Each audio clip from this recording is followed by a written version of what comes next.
શ્રી સિમંદર સ્વામીના ચરણોમાં મારા કોટી કોટી નમસ્કાર હોજો. શ્રી સિમંદર સ્વામીના ચરણોમાં મારા કોટી કોટી નમસ્કાર હોજો. શ્રી સિમંદર સ્વામીના ચરણોમાં મારા કોટી કોટી નમસ્કાર હોજો. શ્રી સિમંદર સ્વામીના ચરણોમાં મારા કોટી કોટી નમસ્કાર હોજો. શ્રી સિમંદર સ્વામીના ચરણોમાં મારા કોટી કોટી નમસ્કાર હોજો.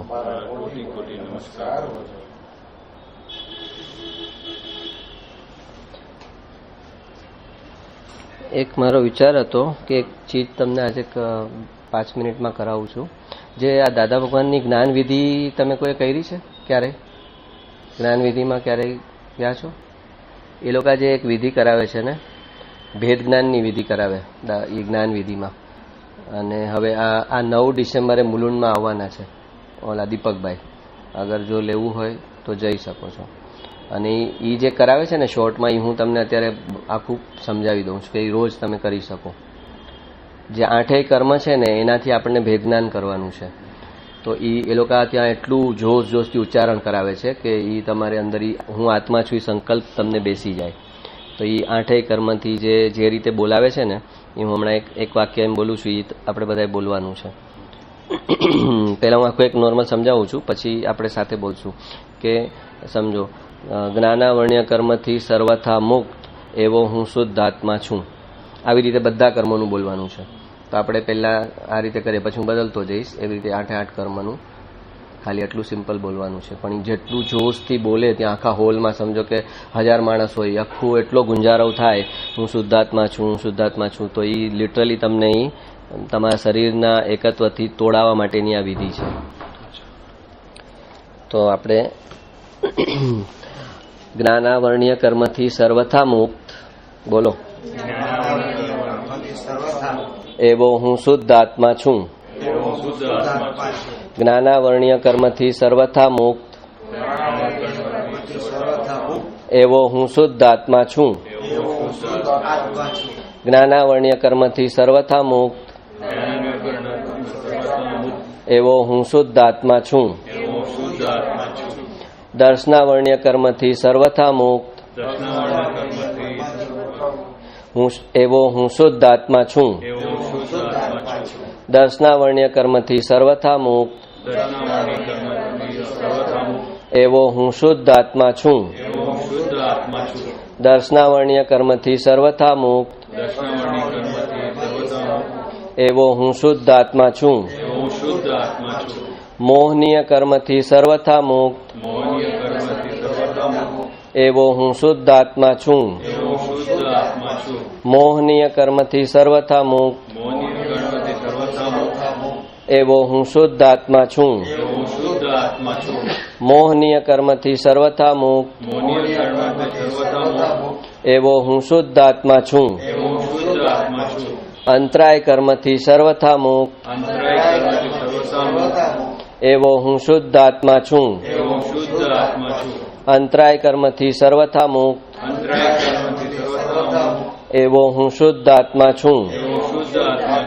અંતરાય કર્મથી સર્વથા મુક્ત એવો હું શુદ્ધ આત્મા છું. આયુષ્ય કર્મથી સર્વથા મુક્ત એવો હું શુદ્ધ આત્મા છું. આયુષ્ય કર્મથી સર્વથા મુક્ત એવો હું શુદ્ધ આત્મા છું. આયુષ્ય કર્મથી સર્વથા મુક્ત એવો હું શુદ્ધ આત્મા છું. નામ કર્મથી સર્વથા મુક્ત એવો હું શુદ્ધ આત્મા છું. નામ કર્મથી સર્વથા મુક્ત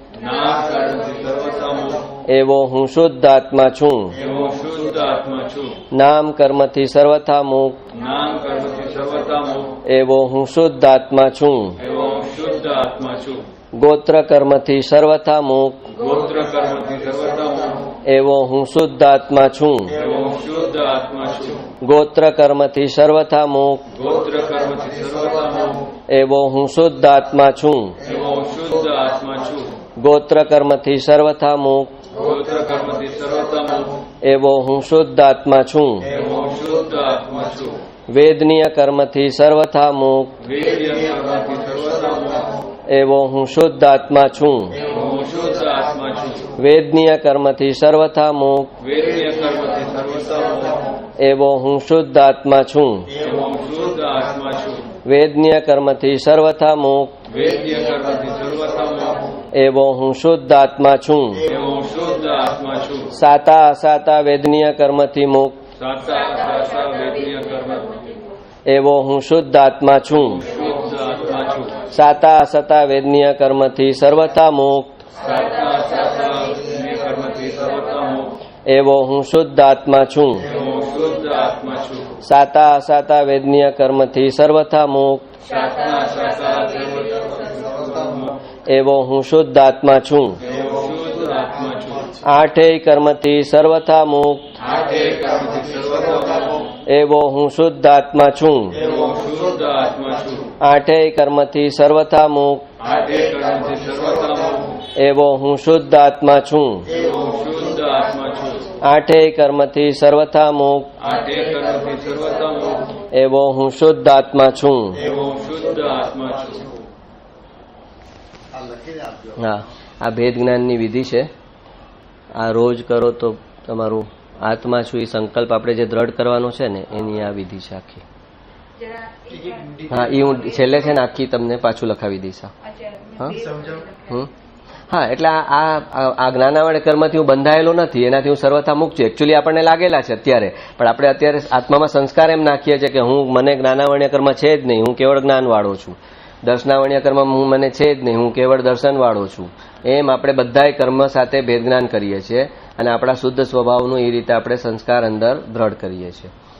આઠેય કર્મો આપણને લાગેલા છે, પણ આપણે જેમ બીમાર માણસ કહે કે મને કાંઈ નથી, હું સ્વસ્થ છું એમ કેમ કે એમ આપણે કરી રહ્યા છે. અત્યારે છીએ બીમાર, પણ આપણે સ્વાસ્થ્યનો સંકલ્પ કરીએ છીએ. આઠેય કર્મથી આપણે બીમાર તો છીએ જ, પણ આપણે એ બીમારીનો ચિંતન કરીએ તો બીમારી વધતી જાય. એટલે આપણે જે સ્વાસ્થ્ય છે કે આ કર્મ મને લાગેલા જ નથી, મારા મૂળ સ્વભાવમાં અંદર કર્મ નથી, અને એટલે કર્મ ક્યાં છે? કર્મ મારી અવસ્થામાં છે, પર્યાયમાં છે. એ પર્યાયમાં જે કર્મ છે એને ટાળી શકાય છે, અને એનો આ સંકલ્પ છે. છેલ્લે લખાવી દઈશ એટલે આપણે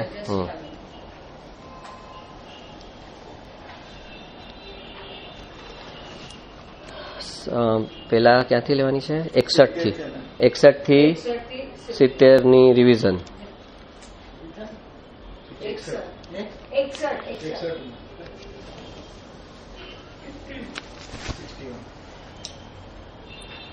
બોયલા તો કેવું લાગ્યું?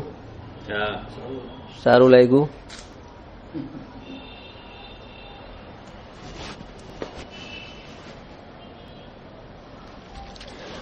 ગાથા 61. અથવા વસ્તુ ક્ષણિક છે, ક્ષણે ક્ષણે પલટાય, એ અનુભવથી પણ નહીં આત્મા નિત્ય જણાય. અહીંયા બીજા પદની બધી જે શંકા કરે છે ને કે આત્મા નિત્ય નથી, પેલા આત્મા છે તે નિત્ય છે, એ નિત્ય છે એ શિષ્ય શંકા કરે છે એની. તો કે છે કે અથવા વસ્તુ ક્ષણિક છે, એટલે કે ક્ષણે ક્ષણે પલટાય, આત્માના વિચાર, ભાવ, પરિણામ ક્ષણે ક્ષણે બદલાતા જાય છે. તો એવી એક માન્યતા છે આ બૌદ્ધ દર્શનમાં કે હર સમયે આત્મા બદલાતો જાય છે. પેલે સમયે જે આત્મા હતો એને જે પરિણામ કર્યું, પરિણામ નાશ થાય છે, અવસ્થા નાશ થાય છે, આ જૈન દર્શન કહે છે.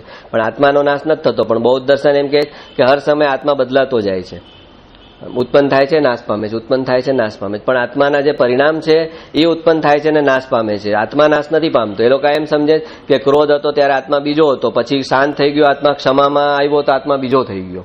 એવી એ લોકોની માન્યતા છે. એટલે કે છે એ દરેક મતને એમણે લીધા છે ગાથા રૂપે અને એનું ખંડન કર્યું છે. નામ નથી આપ્યું કે આ બૌદ્ધ દર્શનનું અહીંયા ખંડન કરું છું, પણ ઇનડાયરેક્ટલી એમણે એ આખો મત લઈ લીધો એમાં અને એનું ખંડન કરે છે. એટલે ઇનડાયરેક્ટલી બૌદ્ધ મતનું ખંડન કરે છે અહીંયા. છઠ દર્શન.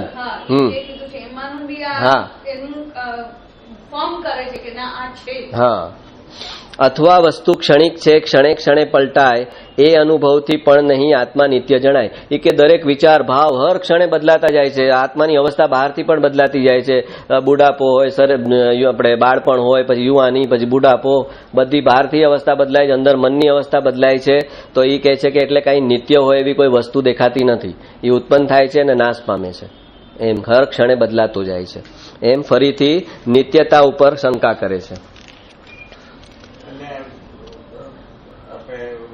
સદગુરુએ કીધેલું આત્મા નિત્ય છે. હા ને એ કે એટલે એ કે છે મને તો નિત્ય દેખાતો નથી. હર સમય વિચાર બદલાય, ભાવ બદલાય, પરિણામ બદલાય, પુણ્ય પાપના સંયોગો બદલાતા જાય, બહારની શરીરની અવસ્થા બદલાય, મનની અવસ્થા બદલાય. તો આત્માની પણ અવસ્થા બદલાય છે. ઉત્પન્ન થાય છે, નાશ પામે છે, ઉત્પન્ન થાય છે, નાશ પામે છે. એમ સળંગ કોઈ અખંડ એક ધ્રુવ આત્મા હોય, એક જ આત્મા, એવું મને નથી લાગતું એમ કે છે. હા, બટ એકચ્યુઅલી એમ છે નહીં. એ એની શંકા ઉઠાવે છે ખાલી. હા, હવે સદગુરુ છે એ સમાધાન કરે છે એનું. ગાથા 62. દેહ માત્ર સંયોગ છે, વળી જડ રૂપી દ્રશ્ય, ચેતનના ઉત્પત્તિ લય, કોના અનુભવ વશ્ય. હવે એ કે છે કે આ જે શરીર છે એ તો ખાલી સંયોગ છે. પંચ મહાભૂતનું આ શરીર બન્યું છે. બધા પરમાણુઓ ભેગા થયા, અનંત રજકણો પરમાણુઓ ભેગા થઈ અને એ જોડાણી અને એમાંથી શરીર બની ગયું છે. વળી જડ રૂપી દ્રશ્ય, અને એ તો જડ છે, શરીર જડ છે, રૂપી છે, આકારવાળું છે, અને એ દ્રશ્ય છે. દ્રશ્ય છે એટલે કોઈક એનો દ્રષ્ટા છે, કોઈકના જ્ઞાનનો વિષય છે. દ્રશ્ય છે તો કોઈક જાણી રહ્યું છે, એને જાણનારો પણ જોઈએ ને. દ્રશ્યને આ દ્રશ્ય છે એમ કીધું કોણે? એ દ્રષ્ટા છે. કોઈકના જ્ઞાનમાં શરીર જણાય છે. એટલે વળી જડ રૂપી દ્રશ્ય, ચેતનના ઉત્પત્તિ લય, કોના અનુભવ વશ્ય. તો પછી જે શિષ્યએ કીધેલું ને કે દેહ યોગથી ઉપજે, દેહ યોગે નાશ, અને આ જે એને કીધેલું ને બીજી શંકા થાય ત્યાં આત્મા નહીં અવિનાશ, દેહ યોગથી ઉપજે, દેહ વિયોગે નાશ. શરીર સાથે આત્મા ઉત્પન્ન થાય છે અને શરીર સાથે નાશ પામે છે. એનું એક્સપ્લેનેશન આપે છે કે શરીર તો જડ છે, સંયોગથી ભેગું થયું છે, અને એ જડ છે, રૂપી છે, અને એ દ્રશ્ય છે. તો દ્રશ્યને જોનારો કોઈ દ્રષ્ટા બીજો છે. તો પછી ચેતન એટલે આત્મા ઉત્પન્ન થયો શરીર સાથે અને નાશ પામ્યો, એવો અનુભવ કોણે લીધો? ચેતનના ઉત્પત્તિ લઈ, કોના અનુભવ વશ્ય. શરીરની સાથે આત્મા ઉત્પન્ન થયો, શરીરના નાશ સાથે આત્મા નાશ પામી ગયો. તો આત્મા પોતે તો જાણનારું તત્વ છે, તો એ નાશ પામી ગયું. જાણનારું તત્વ જ નાશ પામી ગયું, તો એ નાશ પામી ગયું એનો અનુભવ કોણે લીધો? હા, એવો અનુભવ કોણે લીધો? શિષ્ય એમ કે છે આત્મા પણ નાશ પામે છે. હા, આત્મા પણ ઉત્પન્ન થાય છે અને શરીર સાથે નાશ પામી જાય છે. તો આત્મા નાશ પામ્યો એમ એવો અનુભવ કોણે કર્યો? આત્મા પોતે જ અનુભવ લેનારો આત્મા છે. હા, આત્મા અનુભવ લેનારો છે. એ અનુભવ લેનારો જ નાશ પામ્યો. તો એ નાશનું વર્ણન કેવી રીતે કરશે? માણસ પોતે જ મરી ગયો, તો હું મરી ગયો એમ કેમ કહેશે? તો આત્મા પોતે થોડી કહી શકે કે હું મરી ગયો. હા, તો પછી કહેશે કોણ? તો એ કહે છે ને, શિષ્ય કહે છે ને કે આત્મા પણ નાશ પામે છે. તો કે એવો અનુભવ કરશે કોણ કે આત્મા પણ નાશ પામ્યો? તો અનુભવ લેનારો તો કોઈક જોશે. એ તો બચી ગયો. તો અનુભવ લેનારો કોઈક બચ્યો હોય તો જ કહી શકે ને કોઈનું નાશ પામ્યું. એટલે હકીકત તો એમ છે કે આત્મા નાશ પામતો જ નથી. શરીર ઉત્પન્ન થાય છે અને શરીર નાશ પામે છે. એનો અનુભવ લેનાર આત્મા નિત્ય છે. એટલે એ કહે છે કે ઓલું શરીર અનિત્ય છે. હકીકત એમ છે. પણ આ તો રોંગ ક્વેશ્ચનો કર્યા છે, એટલે એને પછી રોંગ રીતે એને ઓલું કરવું પડે છે, આર્ગ્યુમેન્ટ કરીને એને સમજાવવું પડે છે. સત્ય એમ છે કે આત્મા નાશ નથી પામતો. શરીર ઉત્પન્ન થયું, પહેલા પણ આત્મા હતો, એટલે એને શરીર ઉત્પન્ન થયું એમ ખબર પડે છે. નવા જન્મમાં જાય છે તો એને ખબર પડે, જો એનું સમાધિ મરણ થયું હોય તો એને ખબર પડે કે આ નવું શરીર બની રહ્યું છે મારા માટે. હું તો છું જ, શરીર અત્યારે ઉત્પન્ન થઈ રહ્યું છે. એટલે એ શરીરની ઉત્પત્તિ પહેલા પણ છે, અને શરીર નાશ પામે છે પછી એને ખબર પડે છે કે ઓલું શરીર નાશ પામ્યું ને હું હવે બીજે જાઉં છું. તો એ શરીરના નાશ પછી પણ એ બૈચો છે. એટલે એ જે બૈચો છે એ આત્મા છે ને એ નાશ પામતો જ નથી. એટલે એ નિત્ય છે. સમજાણું? એટલે અહીંયા શિષ્યના અનુભવને ક્વેશ્ચન કરે છે કે તું એમ કહે છે કે ચેતન એટલે કે આત્મા જ નાશ પામે છે, તો એ અનુભવ કોણ લેશે? શરીર એ અનુભવ લઈ ન શકે, કારણ કે એ જડ છે. અને આત્મા અનુભવ લેનારો છે, પોતે નાશ પામ્યો છે. તો આ અનુભવ કોણે કર્યો? એમ સમજ. હા, એની કાઉન્ટર આર્ગ્યુમેન્ટ એમ કરે છે. હા, શરીર જડ અહીંયા એટલે કે છે કે શરીર અનુભવ લઈ ન શકે, એ તો જડ છે. તો આત્મા ઉત્પન્ન થયો અને આત્મા નાશ પામ્યો એવો અનુભવ શરીર કરી ન શકે. અને આત્મા પોતે જ નાશ પામ્યો, તો એ નાશ પામ્યાનો અનુભવનું વર્ણન કોણ કરશે? ગાથા 63. જેના અનુભવ વશ્ય એ ઉત્પન્ન લયનું જ્ઞાન તે તેથી જુદા વિના થાય ન કેમે ભાન. કાંઈક ઉત્પન્ન થયું ને કાંઈક નાશ પામ્યું, એ ઉત્પન્ન અને લયનું જે જ્ઞાન કરનારો છે એ પોતે એનાથી ભિન્ન હોય, જુદો હોય, તો જ એ કહી શકે કે ઓલું ઉત્પન્ન થયું ને નાશ પામ્યું. આ લાઇટ ઓન થઈ અને ઓફ થઈ તો હું એ લાઇટથી જુદો છું તો હું કહી શકું છું કે એ લાઇટ ઓન છે, હવે ઓફ થઈ. બરાબર? તો હું જે પોતે લયનું એટલે કે નાશ કોઈ ચીજ પામી એનું જ્ઞાન જે કરનારો હોય એ એનાથી ભિન્ન હોય તો જ એ કહી શકે. આગમાં પોતે જ બળી ગયો તો પછી આગનું વર્ણન કેવી રીતે કરશે? પણ પોતે ભિન્ન ઉભો છે તો કહી શકે કે મારું ઘર આગમાં બળી ગયું. પણ એ પોતે જ ઘરમાં હોય અને એ પોતે જ બળી ગયો હોય તો આ શરીર એક ઘર છે અને આત્મા પોતે જાણી શકે છે કે આ શરીરને આગ લાગી અને શરીરનું નાશ પામ્યો, પણ હું તો એ ઘરની બહાર છું, મેં તો એ શરીર છોડી દીધું છે અને હું એનો અનુભવ લઈ શકું છું. એટલે કે છે કે ઉત્પન્ન અને લય એટલે કે ઉત્પત્તિ અને નાશનું જે જ્ઞાન કરનારો છે એ એનાથી ભિન્ન હોય તો જ નાશ થઈ શકે. એટલે શરીર નાશવંત છે પણ આત્મા નિત્ય છે.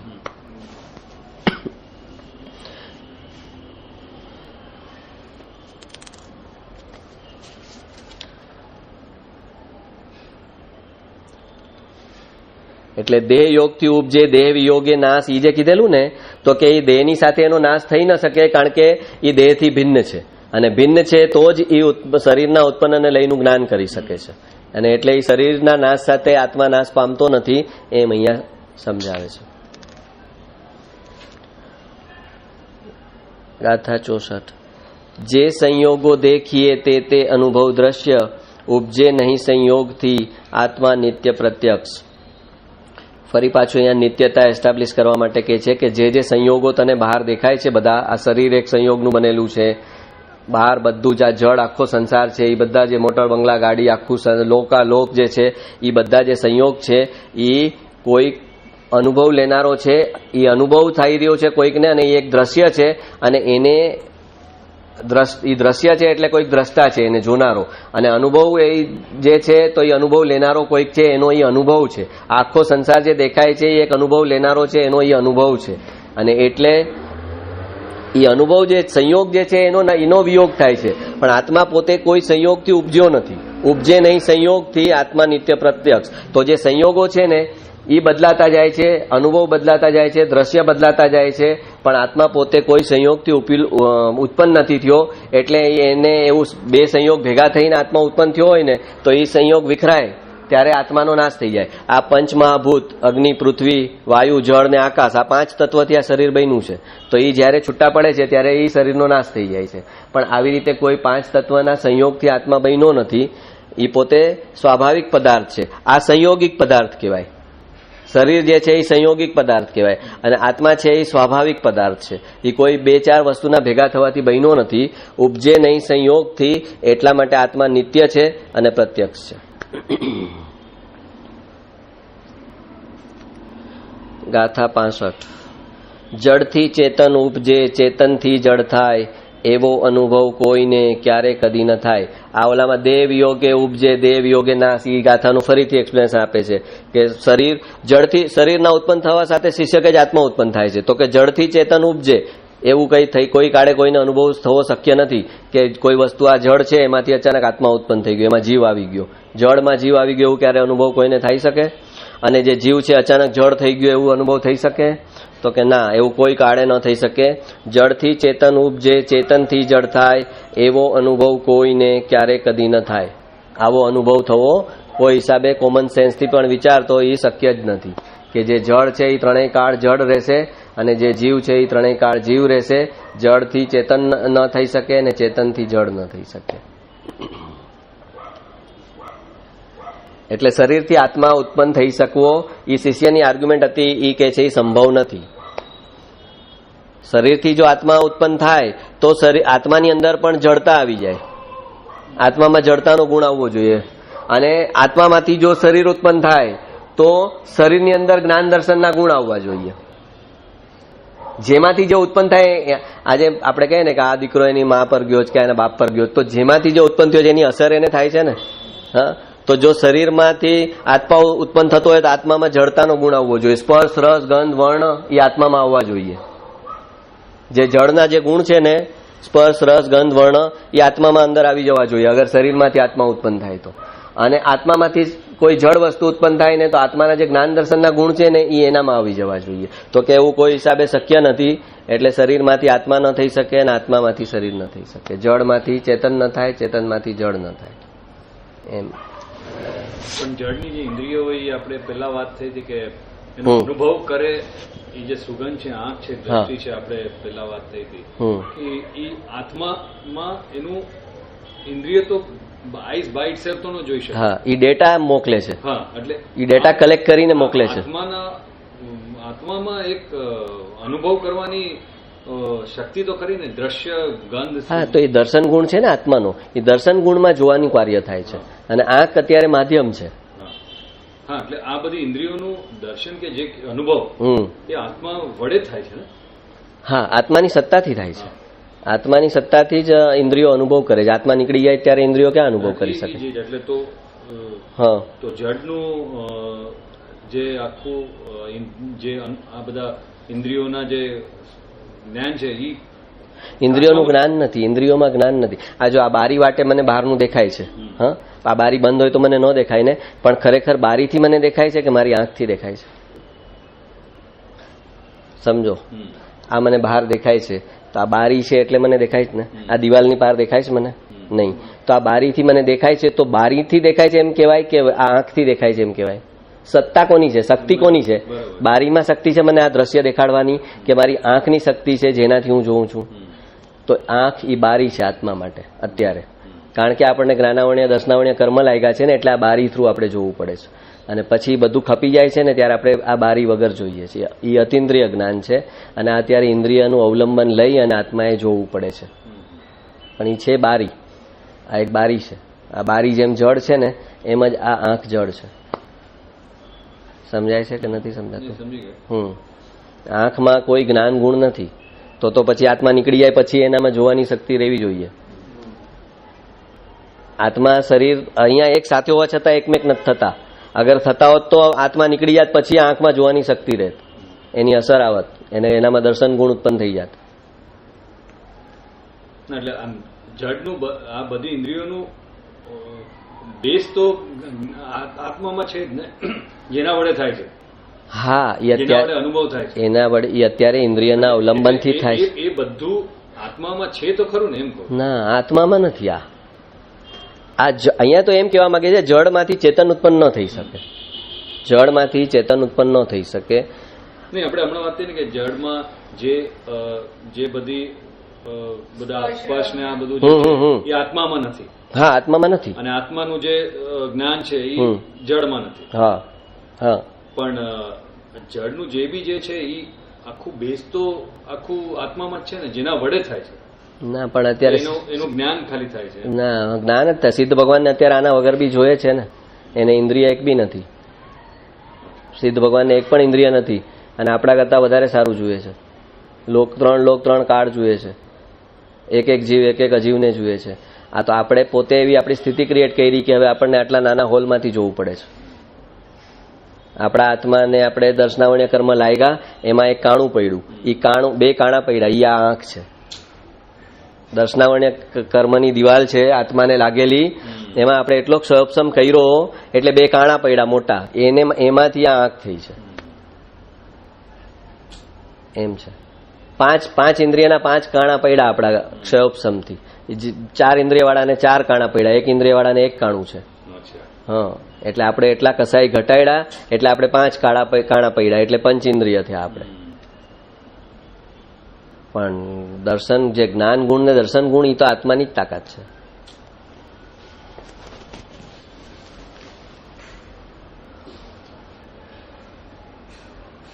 એટલે તો કે છે આપણે મન તો આપણે મનમાં મને આમ થયું કે મને પેટમાં આમ થાય છે એવો બી આપણને અનુભવ થાય છે ને કે મને કંઈક અનીઝી છે, તો એ કોઈ ઇન્દ્રિયથી નથી થતું. ત્યાં આગળ તો આપણી જ્ઞાન ઇન્દ્રિય છે એનાથી ડાયરેક્ટ જાણીએ છીએ આપણે.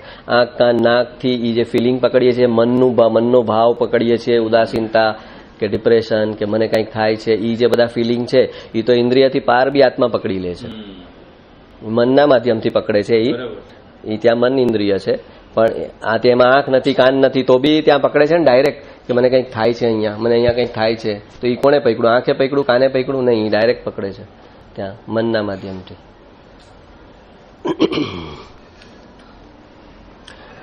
ગાથા 66. કોઈ સંયોગોથી નહીં જેની ઉત્પત્તિ થાય, નાશ ન તેનો કોઈમાં તેથી નિત્ય સદાય. એટલે હજી ફરી પાછું એ જ કહે છે કે આત્માની જે ઉત્પત્તિ છે એ કોઈ સંયોગોથી નથી થઈ. બે વસ્તુના ભેગા થવાથી, ત્રણ વસ્તુના ભેગા થવાથી એની ઉત્પત્તિ નથી થયો. કોઈ સંયોગોથી નહીં જેની ઉત્પત્તિ થાય, એટલા માટે હવે એનો કોઈ કાળે નાશ બી થવો શક્ય નથી. બે વસ્તુ જોડાણી હોય તો છૂટી પડે, બે વસ્તુ જોડાણી હોય તો એ છૂટી પડે, પણ એ કોઈ ચીજના જોડાણથી બન્યો જ નથી, તો હવે એનો નાશ પણ શક્ય નથી. અને નાશ શક્ય જેનો ન હોય એ નિત્ય થઈ ગયો. અહીંયા ગમે એમ કરીને નિત્યતા સમજાવવી છે અને આત્મા નિત્ય છે એ પદ સમજવાનું છે. એક તો એ મેં કીધું ને, કદાચ અહીંયા કોઈ ટેકનિકલી અહીંયા નોય સમજાય તો છેલ્લું ટાર્ગેટ એ યાદ રાખવાનું છે કે આત્મા નિત્ય છે એમ સમજાવે છે આ બધી આર્ગ્યુમેન્ટ દ્વારા, કે આત્મા નાશ પામતો નથી, નિત્ય છે અને ઈનો એ જ આત્મા કેરી ફોરવર્ડ થાય છે, એ જ આત્મા નિગોદમાં છે, એ જ આત્મા ભવભ્રમણ કરે છે અને એ જ આત્મા મોક્ષમાં જાય છે. એ અર્થમાં એ નિત્ય છે. અહીંયા એક એક આર્ગ્યુમેન્ટથી કદાચ ન બેસે તો ઓલું તો બેસે ને. કોઈ સંયોગોથી નહીં જેની ઉત્પત્તિ થાય, કે જે સંયોગોથી ઉત્પન્ન જ નથી થયું એનો કોઈ કાળે નાશ થશે જ નહીં. કારણ કે સંયોગથી ઉત્પન્ન થયું હોય તો એ સંયોગો વિખરાય ત્યારે એનો નાશ થાય. પણ આ સ્વાભાવિક પદાર્થ છે, એ અનાદિકાળથી છે, એને કોઈ બનાવ્યો નથી, એ બાય ઇટસેલ્ફ છે. આત્મા ક્યારે ઉત્પન્ન થયો? તો કે ભાઈ ગમે એટલું પાછળ જોઈએ ભગવાન, એની ઉત્પત્તિનો કાળ દેખાતો જ નથી. આત્માની ઉત્પત્તિનો કાળ દેખાતો જ નથી, ગમે એટલું પાછળ જોઈએ ભગવાન. કેવળ જ્ઞાનમાં તો જેટલું પાછળ જોવું એટલું જોઈ શકે. એક જ જીવને લઈને જોઈએ કે આ ક્યાં છે, ક્યાં છે, કેટલા લાખ વર્ષ, 10 લાખ વર્ષ, 5 અબજ વર્ષ જોઈ તો બી રાઉન્ડમાં જ દેખાય ક્યાંક ને કે જેમ સર્કલનો સ્ટાર્ટિંગ પોઈન્ટ તમને ન મળે ને, એમ ભગવાનને એ રાઉન્ડમાં દેખાય કે અહીંયા તિર્યંચમાં હતો, નરકમાં હતો, દેવગતિમાં હતો, નિગોદમાં હતો.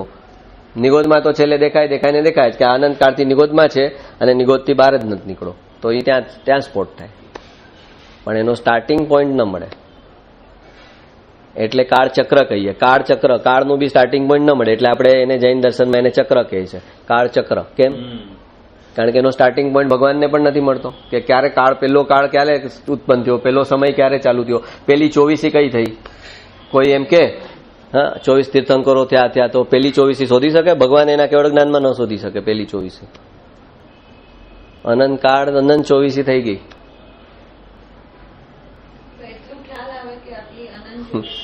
હા દેખાતી જ જાય. જ્ઞાન પોતે એટલો નિર્ણય કરી શકે કે આ અનંતું છે, એટલો નિર્ણય જ્ઞાન કરી લે કે આ ઇન્ફાઇનાઇટ છે. હા એ કોન્સ્ટન્ટ છે. હા એની કોઈક અમુક શાસ્ત્રમાં એની આખી સંખ્યા લખી છે, એ ફિક્સ જ છે કે એમાં હા એ તમે બોલી જ ન શકો કોઈ હિસાબે, અનંત કેવું પડે. હા પણ એ સંખ્યા ફિક્સ છે, એમાં વધઘટ થાય નહીં.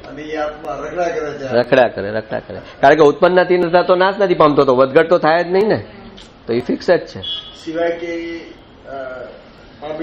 હા તો પણ ત્યાં આત્મા તો છે જ ને, ત્યાં આત્મા તો છે જ ને, આત્મા તરીકે તો છે જ, જીવ તરીકે તો છે જ ત્યાં, એની ગતિ બદલાણી. હા અનંત સીધો થઈ ગયા, અનંત 24 થઈ ગઈ તો એ ખૂટવાનું નથી, અનંત કાળચક્ર થઈ ગયા. એટલે એ બધી ચીજો સમજની બહારની છે. એટલે કે છે ને કે ભાઈ શબ્દથી વ્યક્ત થઈ શકે એવું નથી આ બધું. એટલે તું અત્યારે તારી ભૂમિકામાં તારું કલ્યાણ કેમ થાય ને એનો વિચાર કર. કેટલા એક 24 અનંતી 24 નું હમણાં કંઈક હતું કે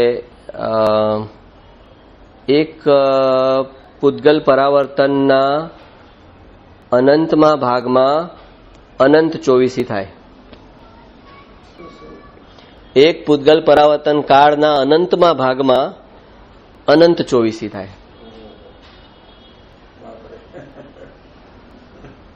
તો એક પૂતગલ પરાવર્તન કાળમાં કેટલી 24 થાય અને એવા અનંત પૂતગલ પરાવર્તન થઈ ગયા.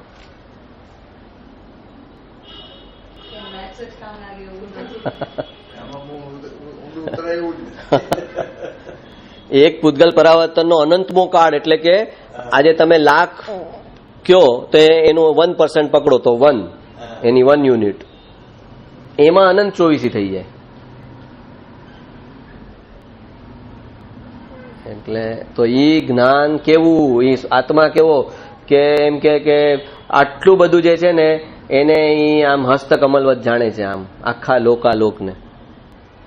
એક નક્ષત્રને તે જેમ જાણે ને એમ આખા લોકાલોકને આત્મા જાણે છે. ખાલી એક નક્ષત્રને કોઈ જુએ દૂરબીનથી અને એને જાણી લે ને એમાં જેટલા તારા છે, એમ ગુરુદેવ કે 3 લોકને 3 કાળને આત્મા આવી ચૂટકીમાં જાણે છે.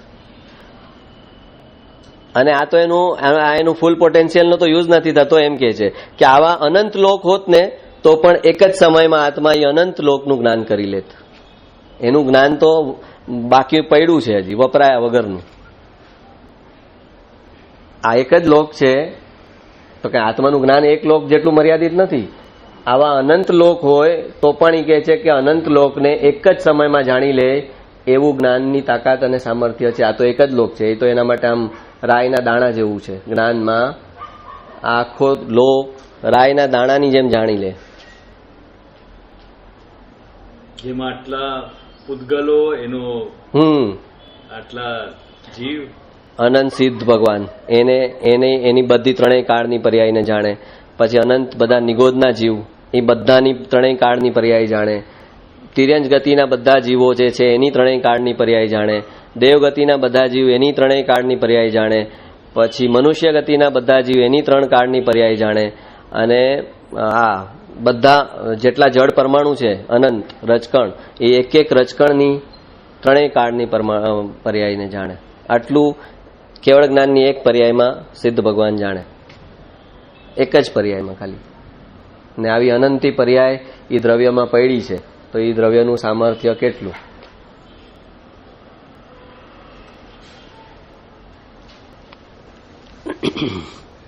ગાથા 66. અરે એ તો થઈ ગઈ ને. નાશ ન તેનો કોઈમાં નિત્ય, તેથી નિત્ય સદાય. કારણ કે એ સંયોગથી ઉત્પન્ન નથી થયો એટલે એનો નાશ નથી થયો એટલે એ નિત્ય છે. બસ અહીંયા એક જ ચીજને સ્ટ્રેસ કરે છે. હવે પછી આ પૂર્વજન્મ અને એનો એક્ઝામ્પલ આપીને નિત્યતા સ્ટ્રેસ કરે છે અહીંયા ગાથા 67માં. ક્રોધાદિતરતમ્યતા સર્પાદિકની માય, પૂર્વજન્મ સંસ્કાર તે જીવ નિત્યતા ત્યાંય. હવે પૂર્વજન્મને પ્રૂફ તરીકે લઈ આવે છે નિત્યતાના. એ કે જે સર્પ હોય, સર્પ એનું નાનું બચ્ચું પણ હોય, સાપોલિયું એટલું, એ તાજું હજી તો જન્મે તો બી આમ ફૂફાડા મારતું હોય, એટલી ક્રોધની ઇન્ટેન્સિટી હોય. ક્રોધાદી તરતમ્યતા, તરતમ્યતા એટલે ઇન્ટેન્સિટી, એટલી ઇન્ટેન્સિટી હોય એના ક્રોધમાં, આમ ફૂફાડો મારે. નાનું હજી સાપનું બચ્ચું હોય, એને હજી શીખવાડ્યું નથી કોઈએ, તો એ ક્યાંથી આવ્યું? હજી તાજું જન્મ્યું છે ને આ સંસ્કાર આવ્યો ક્યાંથી આવો ક્રોધનો? તો કે એ એનું પૂર્વજન્મ બતાવે છે કે એને પૂર્વજન્મમાં વેરઝેર ક્રોધ એટલા કરેલા છે, એ સંસ્કારને એટલું ઊંડું લઈ ગયો છે કે હવે જન્મતા વેત એને એ સંસ્કાર ઉપર આવે છે અને એના પ્રમાણે વર્તન કરે છે. એટલે એ પણ બતાવે છે કે પૂર્વજન્મ એનો હતો. અત્યારે જે આ જીવ છે એનો પૂર્વજન્મ હતો, તો પૂર્વજન્મ છે જેનો એનો પુનર્જન્મ પણ થશે. એટલે જીવની નિત્યતા પાછી એસ્ટાબ્લિશ કરી. પૂર્વજન્મ છે તારો, તારી પાછળ પણ તું ઘણા જન્મ કરીને આવ્યો છે, અત્યારનો તારો જન્મ ચાલી રહ્યો છે અને આગળ ઉપર પણ તું મોક્ષમાં ન ગયો તો નવા જન્મ કરવાનો છે, અને મોક્ષમાં જઈશ તો તું મોક્ષમાં હોઈશ. એટલે આખી જે સળંગ છે આત્મા, નિત્ય છે અને એનો નાશ થતો નથી એમ બતાવે છે. પૂર્વના સંસ્કાર કેરી ફોરવર્ડ થાય છે ને. કબૂતરું હોય તો કેવું રાંક હોય, કેવું અહિંસક ભાવવાળું હોય ને કબૂતરુંમાં કોઈ કીધું છે એમાં હિંસા હોય ન હોય, તો એનો પૂર્વજન્મના એવા સંસ્કાર હતા એટલે એને એ મળ્યું. સાપ કેવું છે, ઓલો ચિત્તો હોય અને આ લાયન હોય તો કેવો હોય, તો ક્યાંથી આવ્યો એ સંસ્કાર? એને એ પૂર્વજન્મમાં એ સંસ્કાર એને ઘૂંટેલો છે, એમાંથી એને યોની મળી. એ જે સંસ્કારને એક્સપ્રેસ આઉટ કરનારી જે યોની હોય એમાં એનો જન્મ થાય. એટલે બહુ કોમળ ભાવ કરે અને મિથ્યાત્વ કાઢે નહીં તો એ છેલ્લે ફૂલમાં જાય. ફૂલમાં જાય. ફૂલ એક હા ફૂલ છે ને, બધા કેવા કોમળ હોય.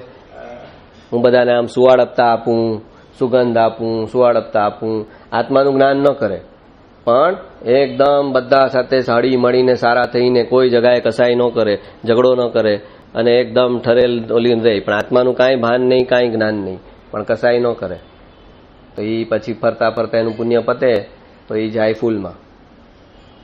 એકદમ સુવાળા છે પણ એકેન્દ્રિયમાં જાય, એનો સંસ્કાર છે એ કોમળતાવાળો. ઘણા ન કે આમ કોઈ હારે ઝઘડો જ ન કરે, કોઈને કાંઈ કહે જ નહીં, એ એનામાં પડ્યા હોય, પણ એમાં આત્માનું જ્ઞાન હોવું જોઈએ.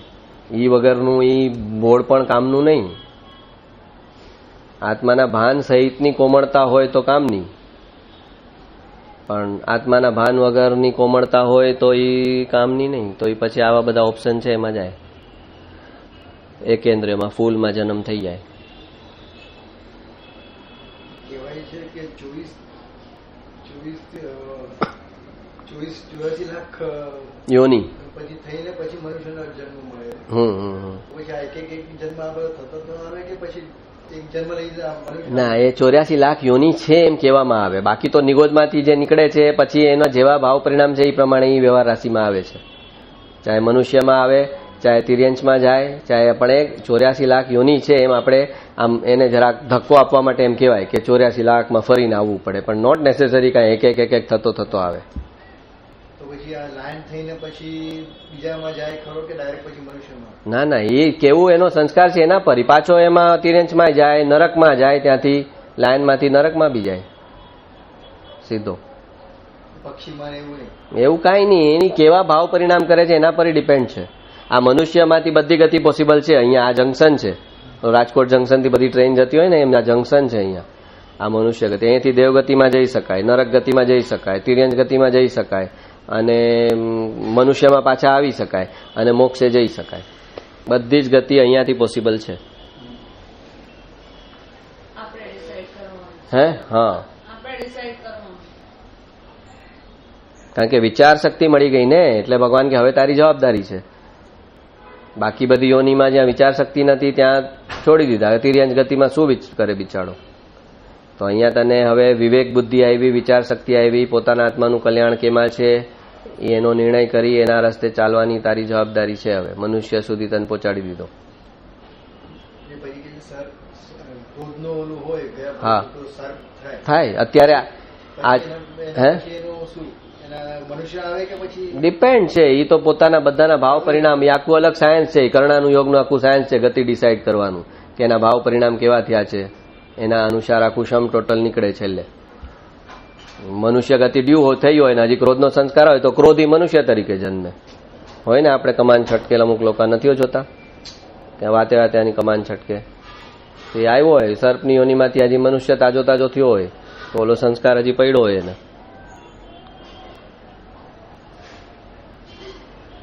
એટલે અહીંયા એક સંસ્કારથી બીજા બધા સંસ્કાર સમજી લેવાના. મેં તમને ઓલો એક પ્રસાદનું ને એક્ઝામ્પલ આપ્યો હતો ને કે નાનો છોકરો છે એ પ્રસાદ કયો તો લે જ નહીં.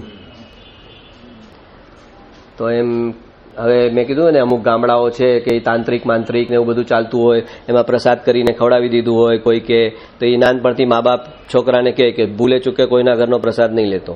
એને એટલું બેસેલું હોય, અને કાં તો એનું પોતાનું એવી રીતે મૃત્યુ થયું હોય, કાં એને આંખ સામે ઘરમાં કોઈ એવું મૃત્યુ જોયું હોય પોતાના ભાઈ બહેનનું, મા બાપનું, કે ઓલા એને પ્રસાદ ખવડાવી દીધો ને એ મરી ગયા. એટલે એ એને એટલું બેસેલું છે તો એ આગળ આ જન્મમાં પણ એ નાનપણથી એને છે કે પ્રસાદ કયો તો ન લે. હા, એમને એમ કયો આ શીરો છે બાજવાળાએ મોકલાયો તો ખાઈ જાય, પણ ભૂલે ચૂકે એમ કયો કે આ કથા હતી ને એનો પ્રસાદ છે તો એ અડે નહીં, મરી જાય તો ન અડે.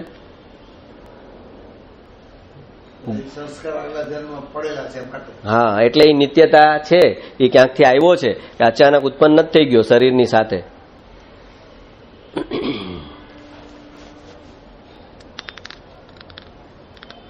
એટલે અહીંયા ઓલું ક્ષત્રિયનું કીધું ને, નાનું બાળક હોય તો હોય પણ એનો આમ રોફ હોય, એનામાં મોટાઈ હોય, માન મોટાઈ ક્ષત્રિયમાં હોય. તો એ નાનું બાળક હોય તો એ આગલા જન્મમાં એને એવા ગુણ કેળવેલા છે એટલે એને એ કુળ મળ્યું છે. સુરવીરતા, માન, આ બધા ગુણ એના આગલા જન્મના છે. પૂર્વજન્મ સંસ્કાર તે જીવ નિત્યતા ત્યાંય એ બતાવે છે. જીવ નિત્યતા ત્યાંય એટલે આ બતાવે છે કે જીવ નિત્ય છે, કે સાપના બચ્ચાને કોઈ શીખવાડવું નથી પડતું કે તું આમ ખૂંખાર આવી રીતે ફેણ ચડાવ અને ડંખ માર, કારણ કે એને પૂર્વનો એ સંસ્કાર છે એટલે એ શીખે, જન્મતા વેત એ શીખી લે છે તરત.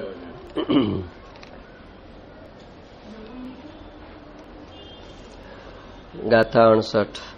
આત્મા દ્રવ્ય નિત્ય છે, પર્યાય એ પલટાય, બાળાદિ વય ત્રણનું જ્ઞાન એકને થાય. હવે અહીંયા એકદમ તત્વની ભાષામાં આપ્યું કે આત્મા નિત્ય છે, દ્રવ્ય તરીકે નિત્ય છે અને પર્યાયથી પલટાય છે, અવસ્થાથી બદલાતો જાય છે, પણ એનું જે દ્રવ્ય છે એ તો નિત્ય છે.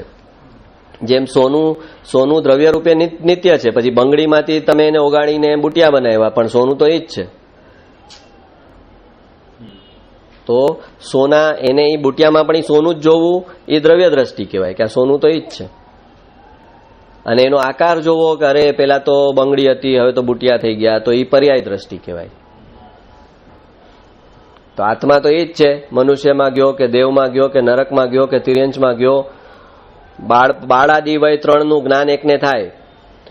ઓલાએ જે કીધેલું ને કે આત્મા ક્ષણે ક્ષણે પલટાય છે, તો કે છે તો ક્ષણે ક્ષણે પલટાતો હોય તો આ જે ત્રણ અવસ્થા છે, બાળપણમાં આત્મા જુદો હોય, યુવાનીમાં આત્મા જુદો હોય ને બુઢાપામાં આત્મા જુદો હોય, તો એક જ અંદર જે યાદ કરનારો છે એ યાદ ન કરી શકત કે બાળપણમાં મને આમ થયું હતું, યુવાનીમાં મને આમ થયું હતું, બુઢાપામાં મને આમ થયું. આ ત્રણેયનું જ્ઞાન કરનારો એક જ છે અને એ સળંગ છે, નિત્ય છે, બદલાતો નથી, એટલે જ એ ત્રણેય અવસ્થાનું જ્ઞાન કરી શકે છે.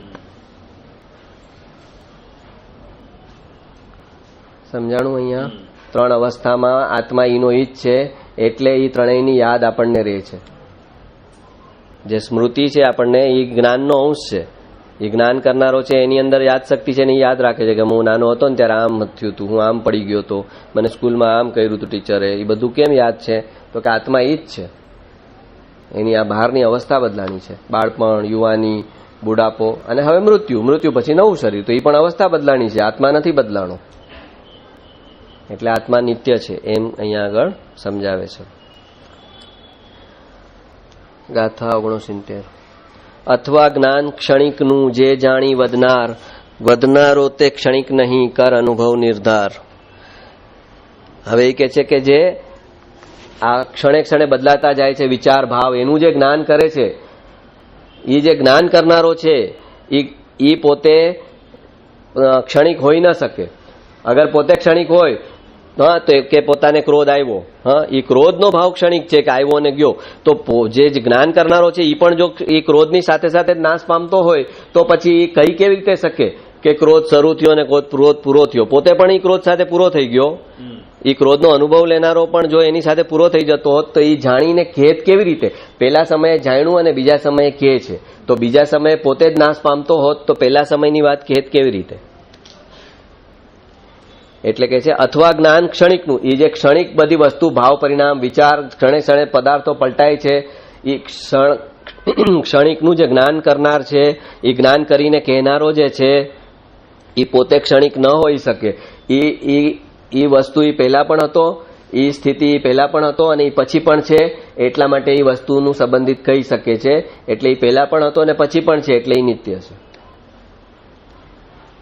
ક્રોધની પહેલા પણ કોઈ હતો એટલે એને ખબર પડી કે ક્રોધ શરૂ થયો, અને ક્રોધ નાશ પામ્યો પછી પણ કોઈ છે એટલે એને ખબર પડે છે કે ક્રોધ નાશ પામ્યો. એટલે એ જે જ્ઞાન છે એ પહેલા પણ હતું, ક્રોધ વખતે પણ હતું અને ક્રોધના નાશ પછી પણ છે, એટલે એ જ્ઞાન સળંગ છે. અને એ જ્ઞાન સળંગ જ્ઞાન ધરનારો આત્મા પોતે પણ સળંગ છે, અખંડ છે, નિત્ય છે.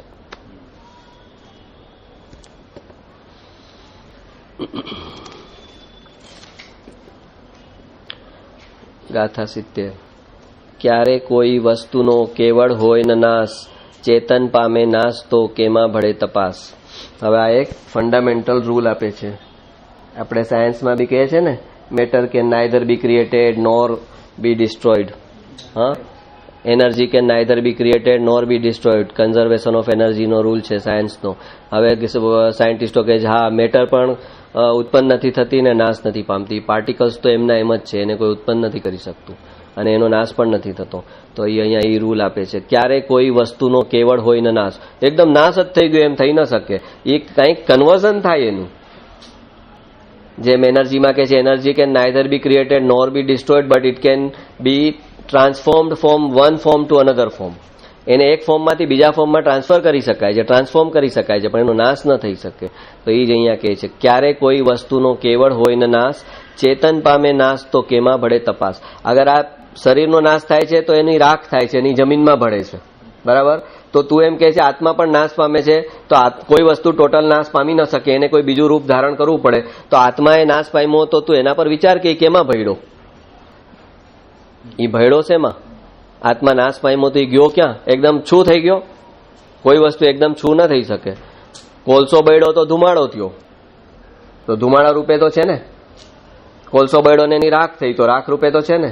તો એ રાખ તો છે. તો શરીર બળ્યું તો રાખ થઈ, તો આત્મા તું કહે છે નાશ પામ્યો તો પછી શું બચ્યું? એ કેમાં ભયડો? એના ઉપર વિચાર કર. એટલે કે એવો અનુભવ તને થઈ જ નહીં શકે. આત્મા નાશ પામતો જ નથી, પણ એ કોઈક નવી અવસ્થામાં જાય છે, નવી પર્યાયમાં જાય છે, નવી ગતિમાં જાય છે.